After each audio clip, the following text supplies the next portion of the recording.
Hello guys, welcome और welcome back to Loggery. I hope all we are doing great, all we are fine and safe. आज हम discuss करने वाले हैं कि आप NLSAT that is NLSIU Bangalore का जो 3 ईयर लॉ एंट्रेंस एग्जाम है उसके लिए एंड प्लस सीयूईटी पीजी 2023 जिसके थ्रू आपको एडमिशन मिल सकता है डीयू में या फिर बीएचयू के अंदर एंड बहुत और भी लॉ कॉलेजेस हैं उसके अंदर भी। अगर आप इन दोनों एग्जाम्स के लिए स्पेसिफिकली प्रिपेयर कर रहे हैं तो आप कैसे प्रिपेयर कर सकते हैं एक साथ। अब देखिए, इन दोनों की जो सिलेबस वीडियोस हैं वो मैंने सेपरेटली ऑलरेडी कर दी हैं, उसका लिंक आपको डिस्क्रिप्शन बॉक्स में मिल जाएगा। अगर आपको कंबाइंड सिलेबस वीडियो चाहिए तो आप कमेंट कर सकते हैं। वैसे मैं मंथली टारगेट्स जो दे रही हूँ इस वीडियो में उसमें मैं आपको एक्सप्लेन करूंगी कि आपको कैसे कैसे पढ़ना है ताकि आप दोनों एग्जाम्स के लिए कवर कर पाए।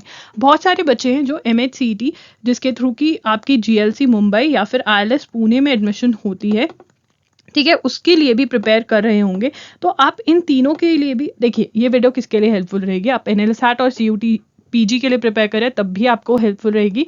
अगर आप एमएचसीटी के लिए प्रिपेयर करें तब भी आपका सिलेबस जो है कवर होगा, क्योंकि इनका मैच होता है सिलेबस। बस आपको कुछ कुछ चीज़ें एक्स्ट्रा करनी पड़ेंगी अगर आपको एमएचसीटी का भी कवर करना है, मतलब उन चीज़ों से रिलेटेड वो मैं बताती जाऊंगी। अगर आप एमएचसीटी का पेपर नहीं दे रहे तो वो आप मिस आउट कर सकते हैं, राइट। तो चलिए स्टार्ट करते हैं आज का सेशन। सबसे पहले मैं रूल्स बता देती हूँ मंथली टारगेट्स के। कमेंट करना ज़रूरी है कि हाँ भाई हम फॉलो कर रहे हैं, बिकॉज अगर आप फॉलो करोगे, मुझे भी बहुत टाइम लगता है ये टारगेट सेट करने में, आप मुझे बताएंगे कमेंट करके कि हाँ हम फॉलो कर रहे हैं, और फिर मैं ऑब्वियसली नेक्स्ट टाइम मतलब आपको अगस्त के टारगेट्स भी प्रोवाइड करूंगी।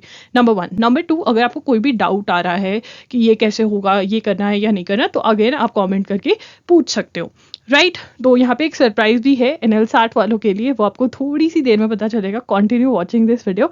चलिए स्टार्ट करते हैं। यहाँ पे मैं आपको लिखकर बताने वाली हूँ क्या क्या आपको कवर करना है, ठीक है। चलिए देखिए, अगर आप एनएलसैट की प्रिपरेशन कर रहे हैं तो उसके अंदर आपको पता ही होगा। अगर नहीं पता तो गाइस प्लीज एक बार एनएलसैट और सीयूईटी का सेपरेटली जो सिलेबस वीडियो किया हुआ है मैंने वो देख लीजिए। मैं दोनों ही एग्जाम्स की जो प्लेलिस्ट है वो डिस्क्रिप्शन बॉक्स में दे दूंगी। आप जितनी इस एग्जाम की वीडियोस देख लेंगे ना उतना आपको खुद ही अंडरस्टैंडिंग आ जाएगी ये क्या है, ठीक है। और अगर कोई वीडियो रिक्वेस्ट है तो कमेंट कर सकते हैं। अब एनएलसैट के अंदर आपको एमसीक्यू टाइप के क्वेश्चंस भी अटेम्प्ट करने होते हैं और आंसर राइटिंग भी होती है, ठीक है ना। एमसीक्यू टाइप के क्वेश्चंस भी हैं, आंसर राइटिंग भी है, और आंसर राइटिंग कहीं ना कहीं करंट अफेयर्स बेस्ड है, ठीक है ना। और CUET UG sorry CUET PG जो आपका दिल्ली यूनिवर्सिटी का एग्जाम है उसमें भी करंट अफेयर्स एमसीक्यूज के फॉर्मेट में आती है, ठीक है। अब क्या किया जाए, देखिए आपको एनएलसैट क्योंकि है और सीयूटी पीजी में भी आपका करंट अफेयर्स है, तो आपका जो फर्स्ट टास्क है वो है रीडिंग द न्यूज़पेपर, ठीक है। आपको reading the newspaper every day is very important. अब आप कहोगे कौन सा न्यूज़पेपर पढ़ सकते हैं, देखिए the Hindu is the best newspaper. आप द हिंदू की रीडिंग करिए। अगर तो आपसे खुद से न्यूज़पेपर पढ़ा जा रहा है, देखिए जब आप न्यूज़पेपर पढ़ रहे हैं मुझे क्या चाहिए आपसे, आपको समझ आना चाहिए। You should have a good understanding. NLSAT अगर आप दे रहे हैं और आपको अंडरस्टैंडिंग नहीं है तो आप आंसर राइटिंग अच्छे से नहीं कर पाएंगे। तो अंडरस्टैंडिंग वैसे भी ज़रूरी है। अगर आपको लर्न करना है करंट अफेयर्स को तो आपको कॉन्सेप्ट्स पता होने चाहिए, बैकग्राउंड क्या है इस न्यूज़ की वो पता होना चाहिए, ठीक है। अंडरस्टैंडिंग ज़रूरी है, प्लस आपके पास नोट्स होने ज़रूरी हैं, बिकॉज अल्टीमेटली हमें करंट अफेयर्स लर्न करनी है, और लर्न हम तभी कर पाएंगे अगर हमारे पास रिविजन के लिए मटेरियल होगा, और रिविजन के लिए मटेरियल में हमें नोट्स ही चाहिए रहते हैं। अगर आप मैगजीन में से पढ़ेंगे तो आपको उसमें भी नोट्स बनाने पड़ेंगे, ठीक है। बेस्ट ये रहेगा कि आप द हिंदू में से नोट्स बना लीजिए, वो बेस्ट है, ईजीएस्ट मेथड है। देखने में बहुत डिफिकल्ट लगता है कि यार हर रोज़ लिखेंगे, but it is the best thing. आप खुद से कर सकते हैं, बहुत बढ़िया बात है। खुद से नहीं कर सकते, ठीक है, आप मेरे पास आ जाइए एजुगिरी पर, ठीक है। ये मेरा यूट्यूब चैनल है जहाँ पर मैं हर रोज़ द हिंदू की क्लास लेती हूँ। इसके अंदर क्या होगा कि आपका 6 PM पर लाइव क्लास होती है। लाइव नहीं देख सकते तो रिकॉर्डेड देख लीजिए, अंडरस्टैंडिंग होगी। नोट्स बना, मैं साथ साथ में नोट्स बनवाती हूँ आपके, बिल्कुल साथ में आपके लिखूंगी मैं, ठीक है। तो मोटिवेशन भी मिलता है कि लिख लो, लर्न भी बहुत बहुत हो जाता है। और रिवीजन के लिए अब मेरे वीडियो लेक्चर्स भी हैं। अगर मान लो आपको खुद को मोटिवेशन नहीं आ रही है कि मैं रिवाइज कर लूँ, आप वीडियो लेक्चर्स से भी रिवाइज कर सकते हैं, जो कि loggery.in पर अवेलेबल है। खुद से अगर ट्राई करें न्यूज़पेपर पढ़ने का तो एक और हेल्प मैं कर सकती हूँ, loggery.in पर मार्क द हिंदू मिलता है, वो भी आप ले सकते हैं। ₹100 पर मंथ में के लिए मिलता है, वो आप ले सकते हैं वहाँ से। वो आपको मार्क्ड होता है कि जो इंपॉर्टेंट है वो आप पढ़ लीजिए, ठीक है। अब यहाँ पर आप डेली का लगा लीजिए कि आपको हर रोज एवरी डे 2 आवर्स देने हैं न्यूज़पेपर को। देखिए एनएलसैट वालों को 2 आवर्स देने पड़ेंगे, ठीक है। आप इनको कैसे डिवाइड करेंगे, आप 1 to 1.5 आवर्स लगा लीजिए कि आप नोट्स बनाएंगे, अंडरस्टैंड करेंगे, मतलब जो क्लास वाला सीन है वो इतना लगेगा, ठीक है। 2 आवर्स, 1.1 to 1.5 आवर्स, और 30 मिनट्स आप अगर नोट्स रिवाइज कर लें तो तभी के तभी अगर रिवाइज कर लें तो बहुत बढ़िया बात है। और 30 मिनट्स आप दे दीजिए अगर कोई इंपॉर्टेंट एडिटोरियल है जिसमें से आपको आंसर राइटिंग के लिए कुछ मटेरियल मिल सकता है, तो ये आप ऐसा अराउंड 2.5 आवर्स आपको देने पड़ेंगे। देखिए, अगर आप only and only CUT PG और MHCET के लिए प्रिपेयर कर रहे हैं तो आपको सिर्फ और सिर्फ ये करना है, ये नहीं करना। ये ओनली फॉर NL SAT वालों के लिए इतना जो है उनको करना होगा कि आप एडिटोरियल्स पढ़िए, जो आपको इन्फॉर्मेशन लग रही है कि हाँ यार ये आंसर राइटिंग में लिख सकते हैं, वो आप वहाँ पर अपने नोट्स में ऐड करिए अलग से, ठीक है। अगर आप ये चीज़ 2.5 आवर्स में खुद से कर सकते हैं इतनी सारी चीज़ें तो बहुत बढ़िया बात है, नहीं तो आ जाइए क्लास में। 4 to 5 hours newspaper please waste मत करिए, क्योंकि हमें और भी सब्जेक्ट्स कवर करने हैं, ठीक है। ये आपको करना है। एजुगिरी का डायरेक्ट लिंक डिस्क्रिप्शन में मिल जाएगा, मेरी वेबसाइट का डायरेक्ट लिंक डिस्क्रिप्शन में मिल जाएगा। उसके बाद टारगेट सेट करते हैं। तो टारगेट्स कैसे सेट होंगे ये मैं बता देती हूँ। सबसे पहले हम फोकस करेंगे रीडिंग कॉम्प्रीहेंशन पे। देखिए, रीडिंग कॉम्प्रीहेंशन एक ऐसा टॉपिक है जो आपके हर एग्जाम में आता ही आता है, CUT PG में भी आता है, NL SAT का तो बहुत ही मेजर पार्ट है, और आपका MHCT में भी आता है, ठीक है। अगर आप NL SAT के लेवल तक की प्रिपरेशन कर लेंगे रीडिंग कॉम्प्रीहेंशन की तो उसमें कोई दिक्कत नहीं आने वाली है। तो पहले मैं आपको टॉपिक्स लिखवा देती हूँ कौन कौन से कवर करने। इन्फ्रेंस टाइप के क्वेश्चंस, मेन आइडिया, ठीक है। उसके बाद मैं उम्मीद करती हूँ कि आप साथ साथ में ये नोट कर रहे होंगे, ऑथर्स मेन पर्पस, ठीक है, and passage can be termed as, passage can be termed as, ये लिख लीजिए। मैं आपको बताऊंगी कि क्या करना है। Passage can be termed as. देखिए, अब यहाँ पर आपको रीडिंग कॉम्प्रीहेंशन कैसे करना है। अगर आपने मेरी NL SAT वाली वीडियो देखी होगी आपको पता होगा how to solve these questions, how to solve these type of questions, ठीक है। ये आपको ढूंढ कर लेकर आना है। ये आपको कहाँ पे मिलेगा? देखिए, loggery.in पर, loggery.com पर एक PDF शेयर किया हुआ है मटेरियल सेक्शन में, वहाँ पे आप वो PDF डाउनलोड कर लेंगे, प्लस गूगल करके इनके टिप्स एंड ट्रिक्स निकाल लेंगे और खुद के हैंड रिटन नोट्स बनाएंगे, ठीक है। हैंड रिटन नोट्स बनाएंगे इन सब मतलब कि कैसे सॉल्व करने हैं, ठीक है। ये टिप्स एंड ट्रिक्स फिर आप अप्लाई करेंगे। You will apply these tips and tricks by solving questions.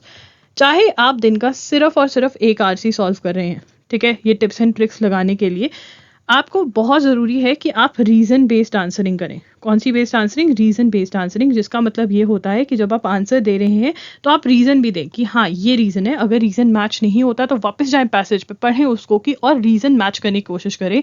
आपको ये इस मंथ में इन सभी के लिए करना है, और इन सभी टाइप ऑफ क्वेश्चंस के लिए टिप्स एंड ट्रिक्स इकट्ठे करके नोट्स बनाने हैं और प्रैक्टिस करनी है जितनी आप कर सकते हो। रीज़न बेस्ड प्रैक्टिस करनी है, चाहे आप 2 घंटे में एक ही पैसेज करो, कोई फर्क नहीं पड़ता। रीज़न बेस्ड प्रैक्टिस मुझे यहाँ पर चाहिए। तो ये आप करेंगे रीडिंग कॉम्प्रीहेंशन, ठीक है। ये आपका फर्स्ट टारगेट है। उसके बाद सेकेंड चीज़ जो उनकी करंट अफेयर्स का बैकलॉग। देखिए, अगर आपने अभी तक करंट अफेयर्स नहीं पढ़ी है, देखिए अगर आपने जन से जून तक न्यूज़पेपर कवर किया है तो वो NL SAT के लिए बहुत बहुत बढ़िया है। नहीं किया तो छोड़ दो यार, जून से लेकर के अब अगले अप्रैल मई जून तक अगर आप अच्छे से कर लेते हो ना तो बहुत बढ़िया है। तो जून 2023 की जो करंट अफेयर्स है, अगर उसका बैकलॉग है आपका, वो कवर करिए। ऑप्शंस दे देती हूँ यहाँ पर। आप विजन IAS पढ़ सकते हैं जो कि एक फ्री की मैगजीन है, ठीक है। आप प्रतियोगिता दर्पण पढ़ सकते हैं, Anyone आप कर सकते हैं, या फिर और आपके पास सेकंड ऑप्शन है, आप एजुगिरी के डेली जो मैंने वीडियोस करी हुई हैं वो आप देख सकते हैं, या फिर आप मेरे वीडियो लेक्चर्स खरीद सकते हैं जो कि loggery.in पर अवेलेबल है फॉर ₹300 पर मंथ के। इसके अंदर 6 to 7 आवर्स की वीडियोस हैं और वो आप देख लेंगे तो आपका पूरा मंथ हो जाएगा। या फिर आप मोस्ट एक्सपेक्टेड क्वेश्चंस के MCQs खरीद सकते हैं loggery.in पर। ये ₹200 के हैं, यहाँ पे भी आपका सब कुछ क्लियर हो जाएगा, ठीक है। You can buy any one of these and cover your June का न्यूज़। मुझे आपकी न्यूज़ कवर चाहिए and by the end of the month आपके पास जून के क्या होने चाहिए? नोट्स होने चाहिए करंट अफेयर्स के, आपको अंडरस्टैंडिंग होनी चाहिए, और जून की जो न्यूज़ है वो आपको लर्न होनी चाहिए, रटा हुआ होना चाहिए एक एक शब्द, ठीक है। ये मुझे आपसे चाहिए। उसके बाद थर्ड टारगेट सेट करते हैं। थर्ड टारगेट सेट करेंगे हम any four topics, any four नहीं, first four topics of logical reasoning. देखिए, लॉजिकल रीजनिंग के आप फर्स्ट 4 टॉपिक्स करेंगे। अब फर्स्ट 4 टॉपिक्स आप कहोगे कौन से? आपको जो लॉजिकल रीजनिंग है, जिसको आप क्रिटिकल रीजनिंग भी बोल सकते हैं, ये आपको कवर करनी है, जो बुक अवेलेबल है loggery.com पर, ठीक है, वहाँ पर LSAT की बुक अवेलेबल है, वो आपको डाउनलोड करनी है फ्री के अंदर, और उसमें से मैंने वहाँ पे ही साइड पे लिखा हुआ है कौन से टॉपिक्स कवर करने हैं। फर्स्ट 4 टॉपिक्स पढ़ते रहना जब तक समझ नहीं आए। आप 5 टाइम्स पढ़ो, 10 टाइम्स पढ़ो, 15 टाइम्स पढ़ो, जब तक समझ नहीं आ रहा लिख लिख के पढ़ो कि प्रेमाइस क्या है, ठीक है, अजम्पशन क्या है, लिख लिख कर पढ़ो, जब तक समझ नहीं आता तब तक पढ़ते रहो, ठीक है, अल्टीमेटली समझ आएगा। तो मुझे क्या चाहिए bye the end of it कि ये फर्स्ट 4 टॉपिक्स जो मैंने बोला पढ़ना है वो आपको अच्छे से समझ आ रखे होने चाहिए bye the end of July, ठीक है। उसके बाद 4th है इंडियन कॉन्स्टिट्यूशन, ठीक है। अब देखिए इंडियन कॉन्स्टिट्यूशन का मैं आपको डिफरेंट एग्जाम्स के डिफरेंट चीज़ें बता देती हूँ यहाँ पर, ठीक है। अगर हम NL-SAT की बात करते हैं तो आंसर राइटिंग में हमें थोड़ी सी हेल्प मिल सकती है जब इंडियन कॉन्स्टिट्यूशन की बात करते हैं, ठीक है, और कोई हमें हेल्प यहाँ से नहीं मिल सकती इंडियन कॉन्स्टिट्यूशन से। NL-SAT आंसर राइटिंग के हिसाब से हमें थोड़ी सी हेल्प कर सकते हैं, ज़्यादा नहीं। वैसे तो क्रॉस आउट ही है क्योंकि वो कहते हैं previous knowledge of law is not required, तो ये हमारी करंट अफेयर्स बेस्ड है, ठीक है। करंट अफेयर्स के अंदर अगर हमने कुछ पढ़ा है और थोड़ा बहुत हम मेंशन कर देते हैं तो वो यूजफुल हमें रहेगा, तो ये क्रॉस है NL-SAT के लिए इंडियन कॉन्स्टिट्यूशन, बट अगर पढ़ लोगे तो आंसर राइटिंग में हेल्प मिलेगी, मुझे ये लगता है। उसके बाद बात करते हैं CUT PG की, ठीक है, तो 6 to 7 क्वेश्चंस हमारे यहाँ से आ जाते हैं, ठीक है। और उसके बाद हम बात करते हैं MSCT, अगेन यहाँ पर भी बहुत सारे क्वेश्चन 10 to 15 क्वेश्चंस बहुत आराम से हमारे आ जाते हैं, ठीक है। तो हमें कैसे कवर करना है इंडियन कॉन्स्टिट्यूशन, देखिए आप अगर सिर्फ NL-SAT की प्रिपरेशन करें तो क्वेश्चंस रीड करें, जो लीगल रीजनिंग के क्वेश्चंस दिए हुए हैं उनको सॉल्व करने की कोशिश आंसर राइटिंग के फॉर्मेट में करें, ठीक है। अगर आप CUT PG और MHCT की भी तैयारी कर रहे हैं तो यहाँ पर आप विली देखिए यहाँ पे विली नहीं, मैं आपको सिंपल बोलूँगी, यूनिवर्सल्स की बुक में से आप थ्योरी कवर करें, थ्योरी प्लस MCQs, यस, ठीक है। कॉन्स्टिट्यूशन मुझे लगता है यूनिवर्सल्स में बेस्ट दी हुई है, तो ये अगर आप कर लेंगे तो ये दोनों एग्जाम्स के लिए आपके लिए हो जाएगा, ठीक है। आप कोई भी एनी 7 टॉपिक्स जो हैं, ठीक है, स्टार्टिंग से ही वैसे करें, any 7 topics of Indian constitution कर लें, ठीक है, जैसे introduction, preamble, citizenship, fundamental rights, fundamental duties, directive principles तक आप खत्म कर सकते हैं, ठीक है, और उसके MCQs भी सॉल्व कर लें। यूनिवर्सल्स में वैसे डिवाइडेड नहीं है, बट अगर आप पढ़ोगे तो आपको पता चलेगा कि हाँ यार ऑलमोस्ट टॉपिक वाइज ही दिया हुआ है उन्होंने, ठीक है। उसके बाद जो 5th चीज़ हम टारगेट सेट करेंगे वो है मैथ्स, देखिए मैथ्स के एनी 6 टॉपिक्स जो हैं, एनी 6 टॉपिक्स आप कवर करेंगे। देखिए आप अगर जो बुक मैंने सजेस्ट करी है 30 डेज वंडर वो ले रहे हैं तो आप डे 1 to डे 6 तक सॉल्व कर आएंगे, ठीक है। एंड अगर आप किसी और बुक में से मैथ्स कवर कर रहे हैं तो ये आपके 6 टॉपिक्स कोई भी हो सकते हैं। स्टार्टिंग में simplification, numbers, average, percentage, ratio and proportion, ये बेसिक टॉपिक्स हैं, ये कवर आप कर सकते हैं। एनी 6 में आपको ऑप्शन दे रही हूँ, ठीक है। और ये किसके लिए कर रहे हैं आप? CUT PG के लिए। ओनली CUT PG में मैथ्स आता है, ना तो NL-SAT में आता है और ना ही MHCT में आता है। तो अगर आप बाय चांस CUT PG और MHCT और NL-SAT का टारगेट सेट करके चल रहे हैं तो आप ये मिस आउट कर सकते हैं, ठीक है। उसके बाद यहाँ पर और टारगेट, तो इंडियन कॉन्स्टिट्यूशन का आप मेरा कोर्स भी ले सकते हैं। यहाँ पर मैंने आपको लेक्चर्स प्रोवाइड करे हैं जहाँ पर मेरा मेन फोकस है कि आपकी अंडरस्टैंडिंग जो है वो टॉप नॉच हो, ठीक है। इन लेक्चर्स का लिंक आप, ये पेड है, ये कोर्स का लिंक आपको डिस्क्रिप्शन बॉक्स में मिल जाएगा, वहाँ पर जाकर आप इसकी डिटेल्स चेकआउट कर सकते हैं। अगर आप इन्वेस्ट करना चाहते हैं इस कोर्स में तो ज़रूर करिए। यहाँ पर आपको करना है नेक्स्ट इज हिस्ट्री, ठीक है। हिस्ट्री के MCQs आपको यूनिवर्सल्स में से कर आने हैं। अब इसके अंदर आपको मुझे क्या चाहिए, यूनिवर्सल्स के आपने नोट्स बनाने हैं, मतलब जो क्वेश्चन का आंसर आता है बहुत बढ़िया, जो नहीं आता उसके आपके पास इन्फॉर्मेशन होनी चाहिए कि भाई जो आंसर है वो क्यों है, और वो आपने अपनी नोटबुक में वैसे बुक में लिखना डिफिकल्ट है, नोटबुक में लिख कर लेकर आओ और ये लर्न भी करके लेकर आओ। अब ये किसके लिए है? ओनली CUT PG के लिए और MHCT के लिए, क्योंकि आपको NL-SAT में स्टैटिक GK नहीं आता, नॉट फॉर NL-SAT, ठीक है ना। तो ये आपके जो टॉपिक्स हैं मैंने सेट करे हैं।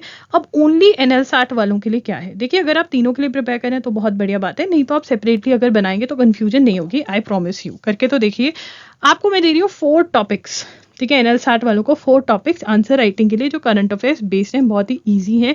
अगर आप करंट अफेयर्स फॉलो कर रहे होगे तो आपको पता होगा, अगर नहीं कर रहे थे तो इनके लिए इन पे रिसर्च करके आप आंसर्स जो हैं वो लिख करके अपना नाम लिखेंगे PDF फॉर्मेट में आंसर राइटिंग खुद से पेन एंड पेपर पे लिख कर भेजेंगे, उसकी फ़ोटो खींचेंगे, PDF बनाएंगे, उसको नाम देंगे अपना नाम, ठीक है, और टॉपिक जो है वो, ठीक है, और सेंड कर देंगे logarian@gmail.com पे, ठीक है। और फिर हम एक सेशन हर महीने करेंगे जहाँ पर डिस्कस करेंगे क्या पॉइंट कर सकते थे, क्या सही है, वो डिस्कशन होगी एजुगिरी पर, क्योंकि वो मेरा करंट अफेयर्स का चैनल है, तो वहाँ पर ही मैं ऐसे राइटिंग जो है वो डिस्कस करूँगी। आपको पता चल जाएगा टेलीग्राम, इंस्टाग्राम पर, ठीक है। तो ये आपको करना है। वो टॉपिक्स कौन से हैं वो मैं आपको बता देती हूँ। अब आप इसका टाइम मैनेजमेंट कैसे करें, ठीक है ना। बहुत बच्चे पूछते हैं हम कितना टाइम दें। देखिए मैंने आपको बता दिया कि अगर आप 2 आवर्स टू 2.5 आवर्स तो आपका करंट अफेयर्स पे जा रहा है डेली का डेली, ठीक है, वो तो आपको डेली देना ही है। उसके अलावा आप अब इन टारगेट्स को डिवाइड करिए वीकली टारगेट्स में कि यार मुझे इस वीक इतना तो ख़त्म करना ही है, ठीक है। और फिर उनको डेली टारगेट्स में डिवाइड करिए, ठीक है। अब आप कितना डेली कितना पढ़ सकते हैं। देखिए मुझे पता है बहुत सारे बच्चे कॉलेज जाते हैं, ठीक है ना। मे बी आपके पास सैटरडे संडे कोई टाइम हो तो आपको सारा सैटरडे संडे में ही ख़त्म करना है। मे बी आपके पास कॉलेज से आकर बहुत टाइम बच जाता है तो तब आप कर सकते हैं। तो ये टारगेट चाहे आपको 4 to 6 आवर्स पर डे पढ़ना पड़े, ठीक है, कुछ दिन आप पढ़ो, चाहे आप एवरी डे 4 आवर्स लगा करके अपना ये काम खत्म करो, ये आपकी सिरदर्दी है मैं कहूँगी, बट ये आपको टारगेट्स अचीव करने पड़ेंगे अगर आप एक अच्छी प्रिपरेशन करना चाहते हो, जल्दबाजी वाली प्रिपरेशन नहीं करना चाहते हो। This is what you need to do, ठीक है ना। मैं और कैसे आपकी हेल्प कर सकती हूँ वो आप मुझे कमेंट्स में अपने डाउट शेयर कर सकते हो, तो फिर मैं और इम्प्रूव्ड वर्जन आपके लिए ले आऊंगी, ठीक है। जो टॉपिक्स हैं वो हैं शुड सेडेशन बी रिटेन्ड और remove from IPC, what is UCC, that is uniform civil code, should it be made applicable to entire India, Jallikattu has been legalized by the supreme court of India, what do you think about the same, World Meteorological Organization's report is in news. How do you think we can deal with climate change? देखिए ये सारे topics बहुत ही basic topics हैं, जून के महीने में ये news में थे, therefore they are important for your exam. आपको ये लिखने कैसे हैं, देखिए एनएल साठ की बुक्स और सिलेबस वाली वीडियो मैंने करी है, उसके अंदर मैंने डिस्कस किया है कैसे करना है, तो वो ज़रूर देख लेना। और अगर आपको स्पेसिफिक वीडियो की चाहिए कि कैसे ऐसे राइटिंग करें, आंसर राइटिंग करें फॉर एनएल साठ, भर भर के कमेंट्स करो, I would like to bring a video on that. But अगर वीडियो नहीं भी आता है, तुम्हें जो लगता है तुम वैसा सा आंसर लिखना और भेजना मुझे, ठीक है। So this is it. अगर आपको ये वीडियो अच्छी लगी, हेल्पफुल लगी, तो लाइक कर देना, सब्सक्राइब कर देना, बेल बटन ऑन कर देना, एंड सबसे इंपॉर्टेंट कमेंट करके डिस्कशन करो यार कि और क्या चाहिए, ये आप फॉलो करोगे या नहीं।